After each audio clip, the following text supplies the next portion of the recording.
Nossa reflexão continua, versículos 10 até o versículo 20. A palavra do Senhor fala assim: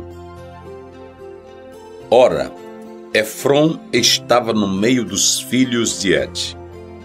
E respondeu Efrom, heteu, a Abraão, aos ouvidos dos filhos de Et, de todos que entravam pela porta da sua cidade, dizendo: Não, meu senhor, ouve-me.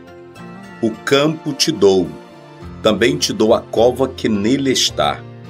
Diante dos olhos dos filhos do meu povo te dou.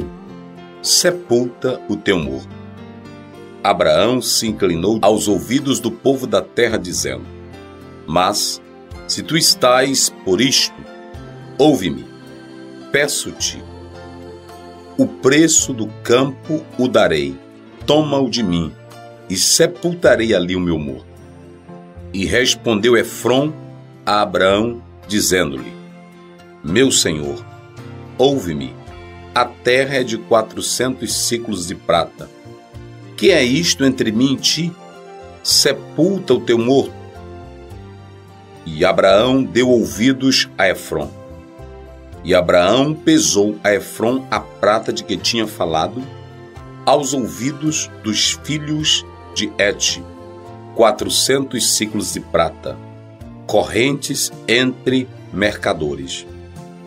Assim, o campo de Efrom, que estava em Macpela, em frente de Mamre, o campo e a cova que nele estava, e todo o arvoredo que no campo havia, que estava em todo o seu contorno ao redor, se confirmaram a Abraão em possessão diante dos olhos dos filhos de Et, de todos os que entravam pela porta da cidade. E depois sepultou Abraão a Sara, sua mulher, na cova do campo de Macpela, em frente a Mamre, que é Hebrom, na terra de Canaã. Assim, o campo e a cova que nele estava se confirmaram a Abraão, em possessão de sepultura pelos filhos de Et. Meus queridos, baseado nesses versículos 10 a 20, nós falaremos sobre negociando com transparência. Já dissemos que Abraão era um homem sábio, era um homem inteligente. Primeiramente, perceba que ele vai e fala com os filhos de Et. Mas ele sabia que tinha um cabeça, ele sabia que tinha alguém que era mais poderoso, de posição mais elevada. Era Efrom. Então ele pede que alguém lhe conduza até Efrom. Você pode perceber isso no versículo 11. Não, meu senhor, ouve-me, o campo te dou. Então você vê aí no versículo 10, ora, Efrom estava no meio dos filhos de Et. Perceba que tanto os filhos de Et como o próprio Efrom, que tinha autoridade, que tinha poder, honravam a Abraão. Sabiam que o procedimento dele, a postura dele, mesmo sendo um peregrino, não causava transtorno ou risco para eles, de modo que eles gostavam de Abraão. Estudiosos afirmam que essa cova não valia o preço que Efrom diz. Mesmo assim, de bom grado, Abraão, ele quer pagar o preço estipulado sem fazer negociata, sem querer baixar ou aumentar. Ele paga o preço, ainda que fosse caro, não correspondesse o valor real, ele não coloca objeção alguma. Prontamente aceita o preço e fecha o negócio. Abraão queria um negócio bem feito. Quando você lê todo esse capítulo, você vai entender as nuances, os detalhes no qual o texto se prende. Isso porque, nessa tramitação, nesta negociação, Abraão queria, perante os filhos, perante o povo daquele lugar, inclusive pela autoridade maior, Efrom, que todos tomassem conhecimento desse seu intento.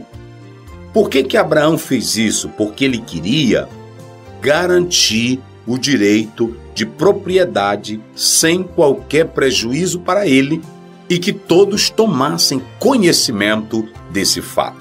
Aqui fica uma lição para os líderes da atualidade. Nunca feche negócio envolvendo a igreja na frente apenas de uma pessoa ou em um gabinete com uma autoridade. Leve o assunto à Assembleia Geral. Leve ao conhecimento de todos os membros, para que, desde criança até o idoso, todos saibam do que foi feito, como foi feito. Sigamos o que Jesus disse: o que eu digo dentro de casa, vocês podem pregar no telhado. Abraão quer garantir a sua posse e ele faz um negócio com toda a transparência.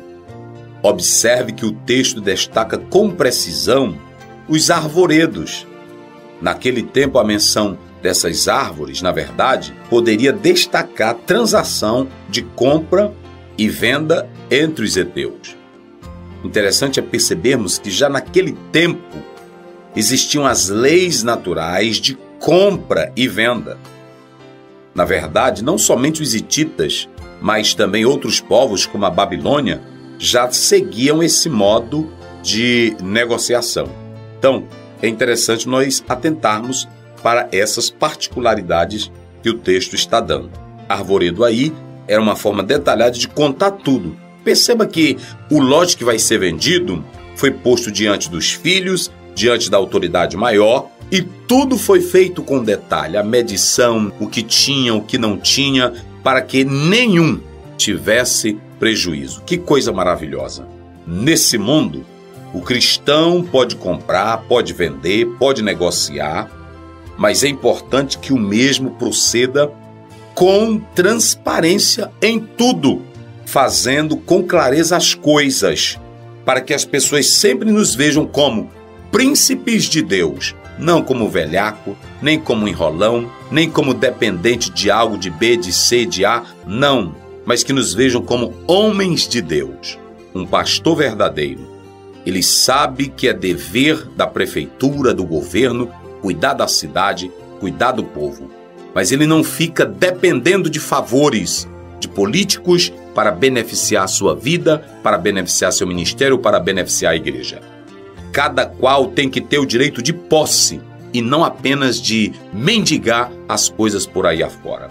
É isso que nós aprendemos e que possamos seguir a risca que está na palavra do Senhor. Que Deus nos abençoe para sempre. Amém.